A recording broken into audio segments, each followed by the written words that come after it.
സ്വകാര്യ സ്കൂളിലേക്ക് കുട്ടികളെ വിടുകയാണ് അല്ലേ? ഗവൺമെൻറ് സ്കൂളിൽ സീറ്റ് ഒഴിഞ്ഞു കിടക്കുക.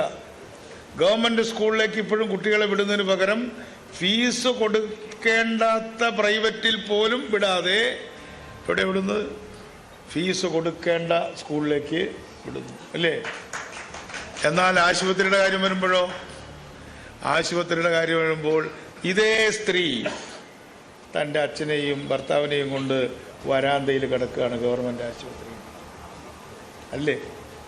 ഈ മൂന്ന് കാര്യങ്ങൾ, പൊതുജനാരോഗ്യം, പൊതുഗതാഗതം, പൊതുവിദ്യാഭ്യാസം, ഈ മൂന്ന് കാര്യങ്ങളിൽ ഞാൻ ട്രേഡ് യൂണിയൻ ലീഡേഴ്സ് ഉള്ളതുകൊണ്ട് പറയുകയാണ്, കേരളത്തിലെ ജനങ്ങളുടെ ബിഹേവിയർ, അവരുടെ പെരുമാറ്റം എന്നെ അതിശയിപ്പിക്കുകയാണ്.